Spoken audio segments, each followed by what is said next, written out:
Viktor, atbildi uz vienu jautājumu. Kāpēc pirkt pie tevis virtuves iekārtas, ja ir liels zviedru uzņēmums, kas piedāvā 25 gadu garantiju savām? Jā, klausies, ar tam garantijām, man liekas, tas ir tāds liels triks un jāskatās, kas šajā garantijā ir iekļauts. Jo jebkurā brīdī tas tirgotājs, par ko mēs runājam, var tev pateikt, ka tas ir normāls nolietojums, ka tā nav garantija. Pieņemsim, nezinu, tur izbeidzās kaut kāda furnitūra, tad viņi pasaka, nu vienkārši tā furnitūra, viņi ir nostrādājusi savus tur atvēršanas ciklus un atvainoja, tā nav garantija.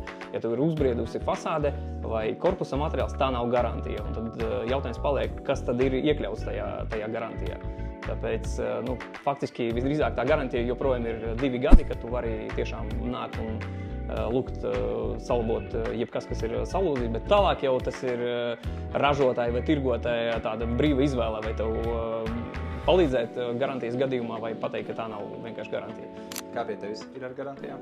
Mums ir garantija standarta 2 gadi, bet, diemžēl, citreiz arī pēc 4 vai 5 gadiem klienti vēršās ar to, ka ir kaut kas noticis, bet mūsu klientus mēs nekad nepametam un parasti atbraucam un salabojam, ja tur tiešām ir ko labot.